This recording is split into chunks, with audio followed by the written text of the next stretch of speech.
The Toyota Yaris Cross is the car that quietly props up Toyota in Europe.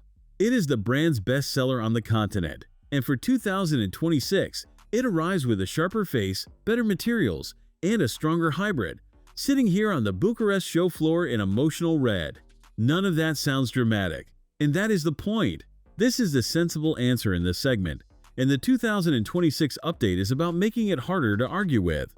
The new nose is the clearest change.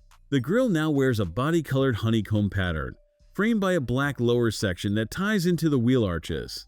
It gives the front a more finished, more deliberate look than the slightly busy face it replaces. The proportions are unchanged, a tall crossover on a super mini footprint, but in this red, it reads as genuinely smart rather than just practical. Inside is where the update earns its keep.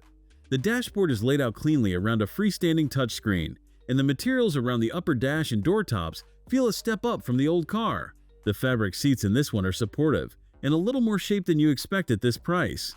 It is not luxurious, but it is honest, and everything you touch often is where Toyota spent the effort. That alone tells you who this car is really for.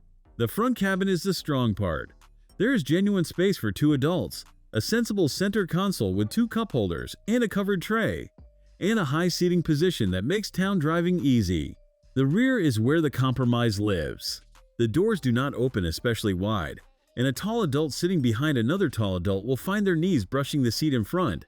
Toyota built this car around the front occupants and the running costs, not around carrying four grown-ups in comfort. And if your back seats mostly carry children or occasional passengers, that trade barely registers. The boot continues the same theme. On the front-wheel drive hybrid, you get around 390 liters, which is useful for a weekly shop in a couple of cases, but trails a Ford Puma and a Renault Captur on paper. What the numbers miss is the shape. The opening is wide, the floor adjusts, and on its highest setting, there's almost no lip, so heavy items slide straight in.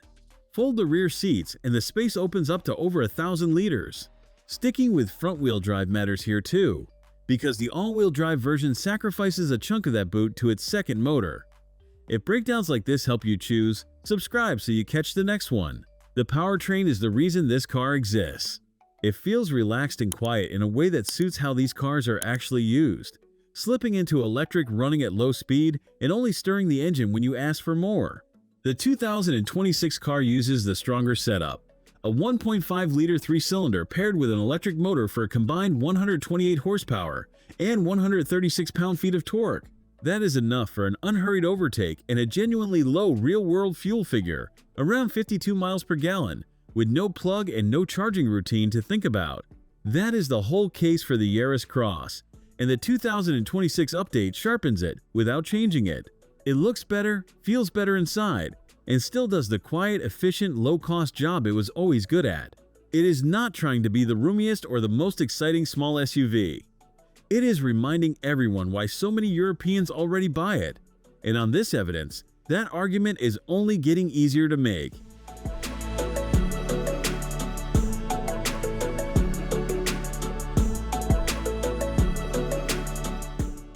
For watching. If you enjoyed this video, hit that like button and subscribe for more content just like this. Leave a comment below with your thoughts or questions. I read every single one. And don't forget to click the bell icon to get notified about my next upload. See you in the next video.